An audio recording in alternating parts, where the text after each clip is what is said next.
Facebook ads, ano siya, habang ginagawa mo tsaka ka natututo.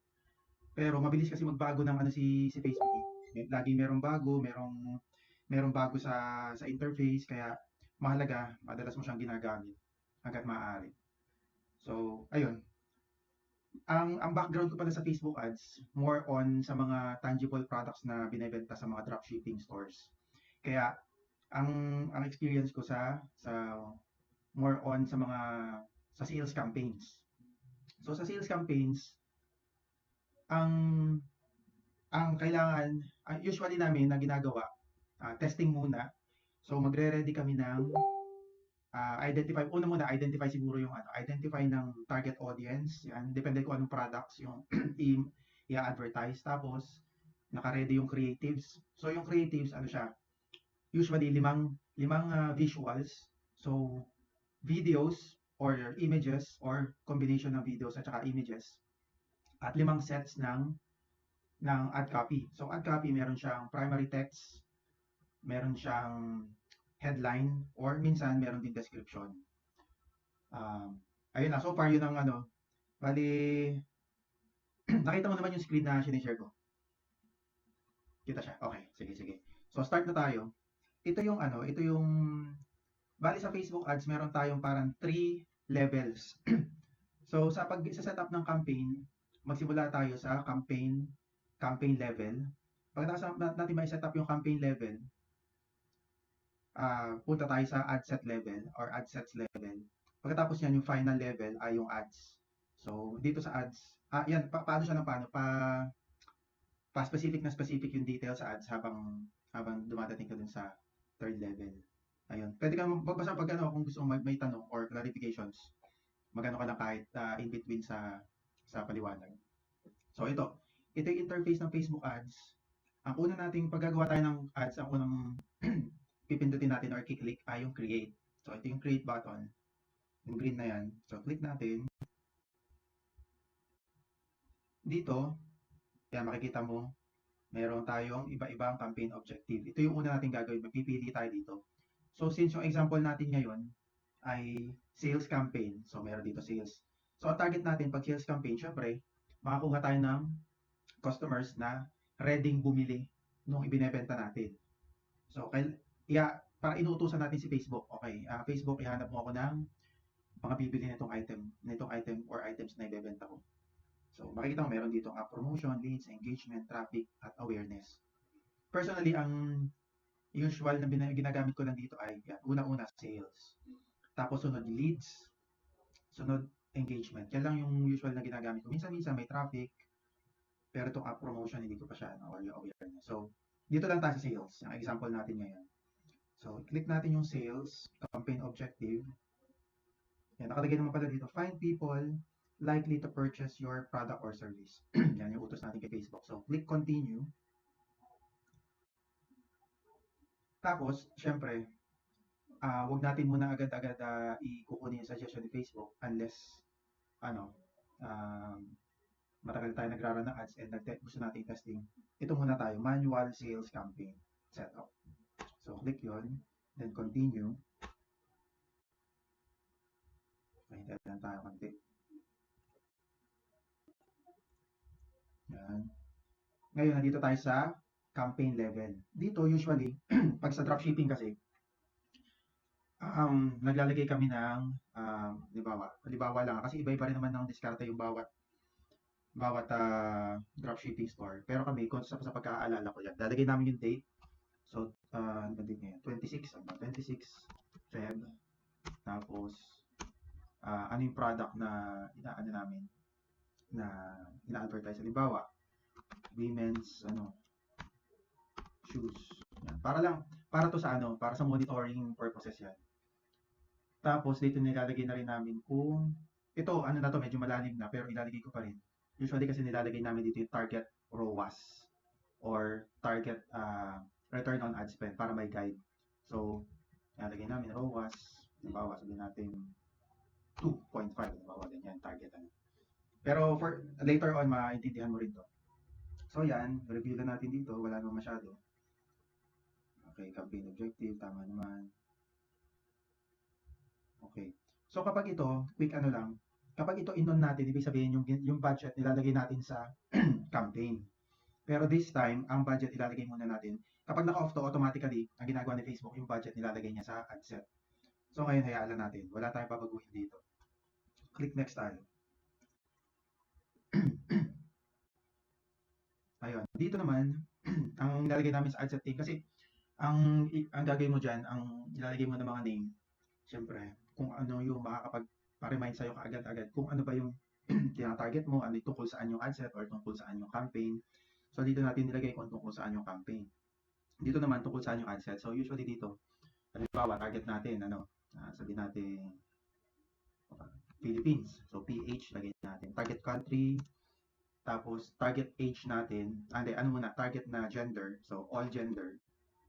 Yan. O kaya, women's shoes di ba? So women, yan.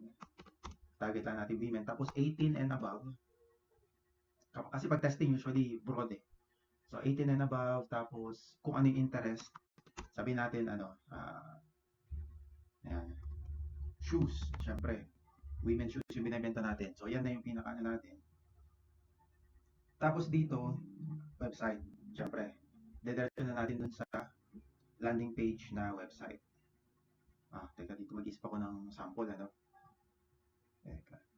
Shopify. Mag-open muna tayo ng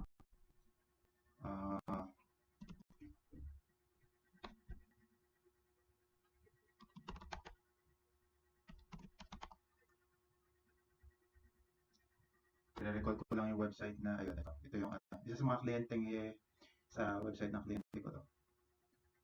Ayan, i-translate natin para maintindihan siya. Maintindihan natin tayo. Women's fashion. Saan tayo ng maganda example ng, yun, shoes, meron. So, halimbawa, ito na lang, yan. Kung ito yung natin, kunwari, ito yung ating i-advertise. So, yan yung landing page natin. Gagamitin natin later. Balik tayo sa ad account. Yan. So, website. Dito, yan, syempre, performance goal, syempre gusto natin maximize number of conversions. Yan. Kapag kay Facebook, pwede mong isabihin sa kanya specifically, utusan natin siya dito. Yan. Gusto natin conversions or yung mga BBD. Ayan na natin na ganyan. Tapos pixel, wala pa yata ang pixel. Ayan. Pagpalagay natin, meron na ang pixel. Ayan. Ano pa magandang wala pa palang pixel dito. Pagpalagay natin na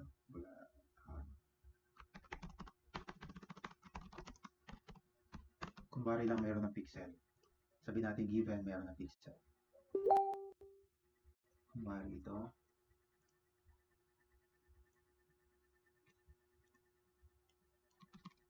Dapat by default na to meron na to.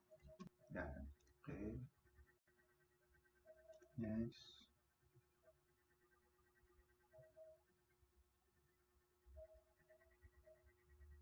Kunwari, ganyan na. Yan. So, ayan. Ito na yung pixel. So, ganyan. Tapos, set of conversion. Dito sa setup conversion, purchase yung pipiliin natin dito kasi hindi pa nakaset yung pixel niya. So, for example lang, ito dapat yan, purchase yan. Ito dapat yung nakaset up. Tingnan natin kung papayagan niya. Okay, sabihin natin nandiyan na siya. Ayun, ito. Yung purchase, yan yung mangyayari dyan. Select natin purchase. Okay, so all set na dyan. Ito pa, lalagpasan natin basta yung hindi na ginagalaw dyan, meron yan. Hindi na kailangan galawin yan by default. Sabihin natin budget ay, naka-dirhams pa to. Kunwari, peso to sa peso minimum alam ko nasa 50. Nasa around 50 pesos per day. Daily budget. Usually ganyan yung ginagawa namin. Daily budget. Ito pag halimbawa meron kang dropshipping store na kliyente. Ang mga best practices, ang launch palaging sa umaga ng the next day. So dito gagawin natin, so 26 ngayon, gagawin natin 27, tapos alas 12, ito yung usual na ginagawa, 12:05 AM. Yan ang ano, usual na pinipili na. Tapos open-ended yung end date. Okay. Okay, pagpasin na natin yan. So, syempre, nakalagay Philippines yung ano natin, target. Syempre, dapat Philippines din dito. Nalagay mo dyan. Siguraduhin na natin na tama yung Philippines country. Okay.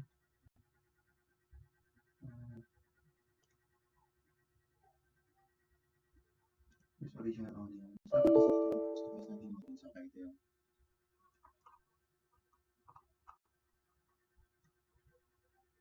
Okay, custom audience, hindi yan. Yan. Philippines, ito lang yung mga tatandaan mo na. Yan, tama, ages 18 and above. Tapos, syempre, women's shoes, women din yung ating ano. Depende kung ano yan. Kung men's shoes, adi syempre men. Kung ano naman, unisex na item, halimbawa, ano, umbrella, yan. Pwede natin all gender. So, women na nakaselect dyan. Halimbawa dito, since Philippines ang target natin, pwede nating, ayun, shoes, ano? Shoes yung ating pipiliin na interest. Okay, shoes, footwear, nandyan yon. Tanda mo lang to, include people who match. Dami mo dyan. So, tatargetin, hanapin ni Facebook ngayon yung may mga interest na sa sapatos na nasa Philippines na mga babae na 18 and above. All languages, since target natin ng Philippines, dapat lalagay din natin dito yung main languages natin. Diba, di English, ano? English all, tapos Tagalog, or Filipino. Filipino yan. Tapos, meron pa yata Cebuano. Yan. Yan na yata alam ko na available sa Facebook. Wala naman lokal dyan, okay. So, yan tatlo. Or pwede naman natin iwanan yan na kahit hindi natin gawin. Pero, yan, for example lang, nandiyan siya. Dito, yung placement, iwanan na lang natin siya as is. Kung ano yung default. Hindi naman natin ayaw natin kay Facebook yan. So, yun, quick review. So, ad set name natin, target na country, target gender, target age, range, and target interest. So, yan, website yung ano natin, landing page. Yan, performance goal, hindi natin ginalaw, nag-add tayo ng pixel, tapos conversion event purchase, since this is a sales campaign. Tapos daily budget, 50 pesos, kung wari 50 pesos yan. Tapos start date, the next day ng 12 a.m. Ito yung mga best practices sa dropshipping. Siyempre, Philippines, review natin, 18 and above, tas women, footwear, shoes, okay.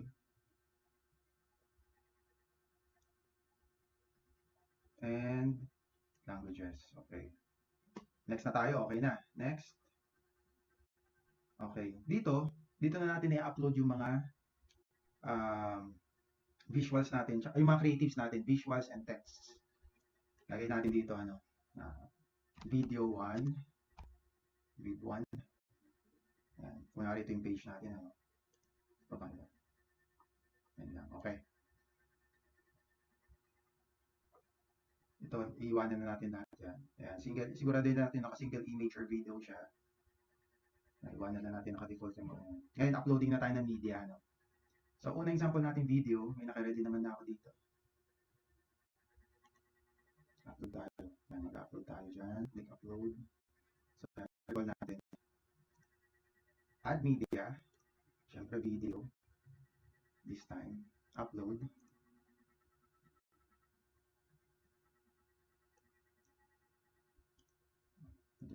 Desktop. Dito yung ano ko.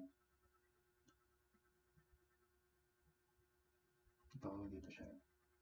Okay. So, naka-ready na yung mga ad creatives natin. So, ito muna. Kunwari lang, kunwari ito yung ano natin, ad creatives sa shoes. So, upload ko yan. Usually, square lang yung ginagamit na video sa ads pag ano, sales. Pero ngayon, pwede rin naman gumamit ng ibang format, yung mga pahaba, yung para sa TikTok or yung pag ganito, horizontal. Pero para mas malaking ma-reach niya, mas ma-i-deliver ni Facebook sa maraming platform, recommended yung square. Yan, na siya. Tapos next na natin. Yan, ang recommended niya pala ni Facebook na maximum, hanggat maaari, up to 15 seconds. Ayan, dahil lagpasan ng 15 seconds, meron tayong limit na kung saan niya i-deliver na platform. So anyway, yan na yun. Kunwari gusto natin mas makarami ng platform, mag-i less than 15 seconds natin. Ganyan siya. So, marami na siya maabot. Wala na sa Facebook. Yan, bago ka mag-set ng ng campaign, maganda rin yung naka-ready na lahat. So, ito, naka-ready na rin yung ating ad creatives. Meron tayong 5 set na available. Yan. Yung best practices ulit sa paggawa ng ad campaign, ng sales campaign. So, yan, copy na lang. Copy. Ano ba yung usual na ginagawa sa dropshipping pag ad creatives? Ayan, dapat lalagay mo. Yan, karaniwan na yung pag dropshipping na 50% off sale palagi. Tapos, merong call to action yan. Pwede nyo comment save below or mas maganda, iaan natin ng konti. Kopyahin ko to. Okay. Hindi na yan dapat yung call to action natin. Mas maganda dito.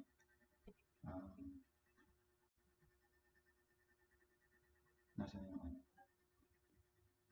dapat naka-ready tayo sa emoji. Open.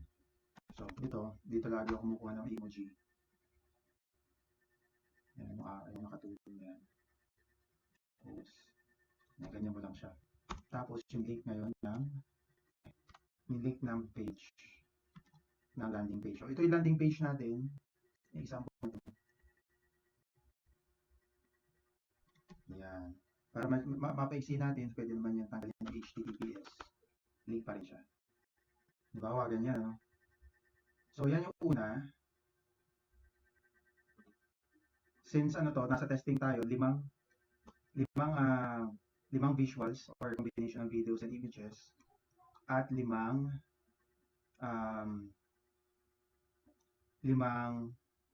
ad copy. So, dapat pala, ito pala yung nakalimutan natin, sorry, sa ad set level, kailangan i-on natin itong dynamic creative, lalo na kapag nasa testing phase. Dapat naka-on yan. Okay. So, balik tayo sa ad level. Nasa ad level na pala tayo. Okay, yan na. Ayan. Dahil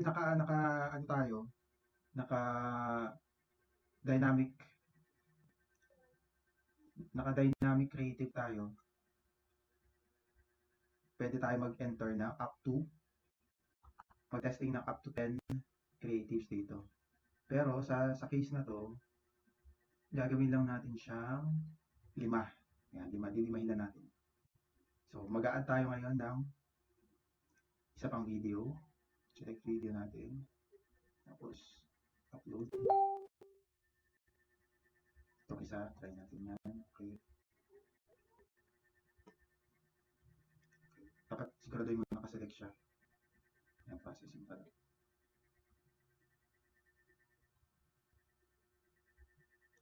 Okay. Ayan, nakaselect yung dalawa kasi pareho silang kasali. So, continue. Meron na tayong 2 video na nakano. Tapos yung tatlo natin, nadadagdag images naman. So, mag-upload ngayon tayo ng 3 images. Yan ang upload button.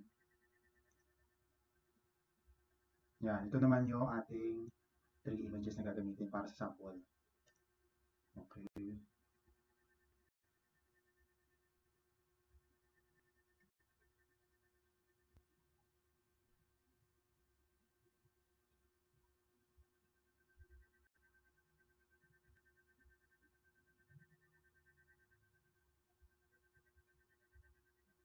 Okay, yan. Kailangan natin siguraduhin nakaselect yung mga gagamitin natin. So, nakaselected na yung 3, kaya continue na tayo. Okay, so kompleto na yung ating visuals. So, 3 images at 2 videos na puro square. So, yan. Ngayon, magdadagdag tayo ng primary text. Meron tayo naka-reading 5. Ba? Wala, ayun. So, add text option. Yan. Laging dapat meron yan. Kung naka-dynamic creative tayo, dapat laging meron ganito. Dito naman, up to 5 lang din yung pwede natin gamitin. So, yan. Copy-paste ko lang to. Hanggang dito lang, dahil iba siya. Yan, halimbawa. Tapos, kukopyahin ko to link. Dapat kapag naka-sales campaign, usually pag dropshipping, dapat meron ka ng link ng product page sa bandang baba. Ito yung usual format ng primary text So, yan. Tapos, yan din. Copy natin. Siyempre, dapat unique siya. Magkakaiba yan.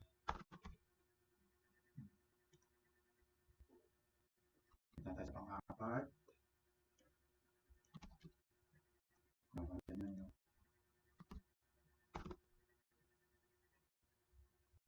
Pag minsan, maging mahaba yung yung primary text, depende sa kung anong gusto mo i-testing. Sobrang iksi, one-liner, or mahaba. Ito, halimbawa, ito isang line lang yan. Pwede mo testingin kung mahaba or maiksi na text. Okay. Sa headline, yan, may testing din tayo 5 headlines. Yan, free delivery worldwide. Okay. Free delivery.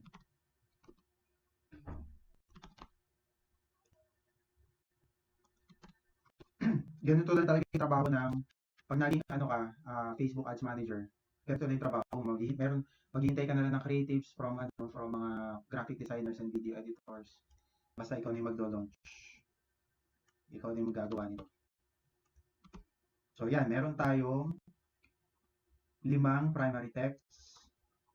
Meron tayong 5 headline. Pero sa description, usually ano na lang yan.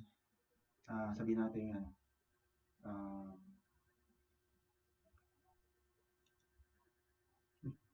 Wala siyang, hindi lumalabas. Description, kahit isa na lang to. Halimbawa, sabihin natin, yung lahat ng advantage, pwede mo ilagay dito. 3-day delivery. Yan. So, yun na, makikita mo, lumabas na dun yung headline, dito siya lalabas. Siya yung nawala na naman. Wait lang. So, teka. Dapat dito lalabas yung headline tsaka yung description. Pero, lagay muna natin yung link ngayon. Ito, mahalaga din to. Yung link ng product page na magiging landing page. Dito mo siya ilalagay sa website URL. So, yan na siya. Pinapaste ko lang. Yan. Ito, display link, hindi na ganun kahalaga yan. Okay na, yun na siya. Kaya makikita mo na, nandiyan na siya. Diba? Free delivery worldwide. Ito yung headline natin. Tapos, ito yung description. Ganyan siya lalabas.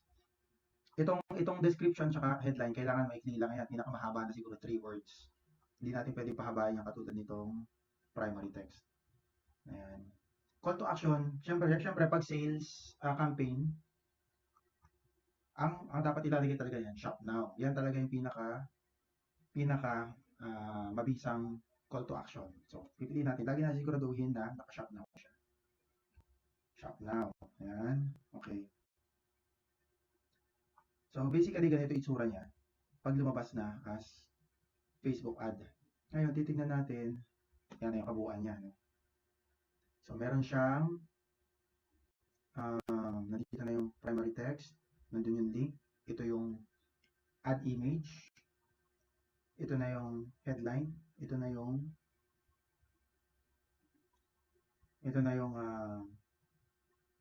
description. At ito yung call to action.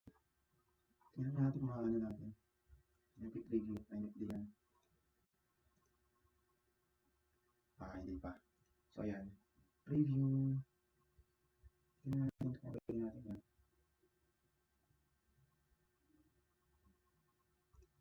Ito yung mga preview niya. Yan. Sa Instagram, magiging itsura niya. Medyo may iba yung format. Yan na siya. Facebook Reels. Yan. Yan. Yung magiging itsura niya. Iba-iba. Pero, ito yung usual sa Facebook feeds. Kapag nagbabrowse tayo sa feeds natin, yan ang lalabas. Okay. Ngayon, mukhang okay naman na quick review tayo. So, add name vid1, okay? Tapos, yan. Naka-single image or video.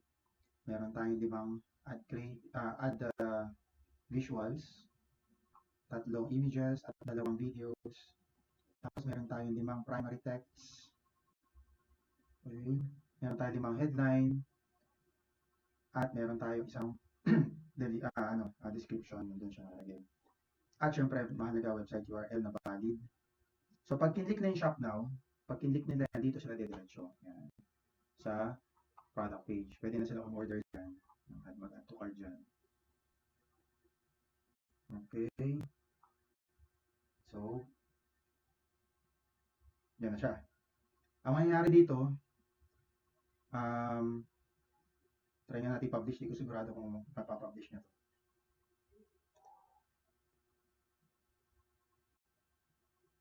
Pero yun ang gagawin natin. Once ready na, pwede natin click yung publish.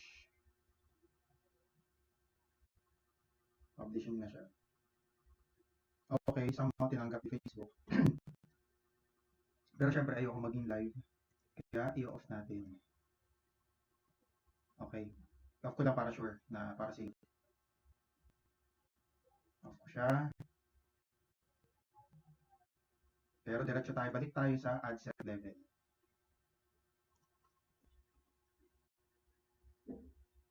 Tignan mo, may ano siya.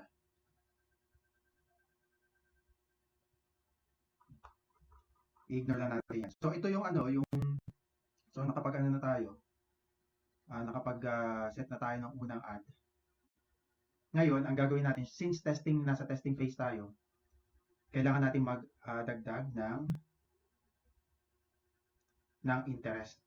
So, ito yung usual na ginagawa namin. Balik tayo from ad level, balik tayo sa level 2, which is ad set. Ito yung ad set level natin. Ngayon, ang gagawin natin, magdadagdag tayo ng interest. So, ang gagawin ko ay i-duplicate ko to. Duplicate natin. Pindik ko yung duplicate doon. Duplicate. Tapos, yan, dapat show existing reactions, comments, and shares on this. Iwan na natin nakacheck yan. Tapos, duplicate into 4. Magte-testing tayo ng 5 total na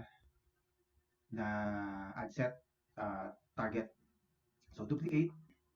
Hindi ko yung duplicate doon. Okay. Ngayon, meron na tayong 5 ad sets. At babaguhin natin ngayon yung ang isa lang ang babaguhin natin dito, yung target na interest. So, click natin yung una. Okay. Pag shoes ba, ano ba yung pwede nating related na target? Yan. Scroll agad ako dito, diretso tayo sa include people who match. Yan, tatandaan mo yung part na yan. Buburahin natin to. Ngayon, pwede natin ilagay siguro fashion. Bawa, fashion. Fashion design, yan. So, ngayon, kakopy ko yan. Copy, Control C. Tapos, lalagay ko lang dito. Yan lang papalitan natin. Okay? Tapos, move tayo sa sunod na ad set. Ganun din, yan lang papalitan natin. Punta agad tayo din sa dito. Include people who match. Pura ulit. Ano pa? Dito, nag-isip ka lang. Medyo kailangan mong explore yan or pwede ka naman mag-research sa Google or something. Pero, halimbawa, engaged shoppers. Yan, okay. Madalas din tinatarget yan. Okay, lagay natin doon. By the way, meron pa tayong 4 minutes mag-reset ng Zoom, kaya kailangan tapusin ko muna ito para isang diretso na recording. Okay, ngayon, ano pa? Isip muna tayong interest. Diretso ulit ako dito, mura. Streetwear, halimbawa, Streetwear. Yan. Tapos, ang last natin ay online shopping.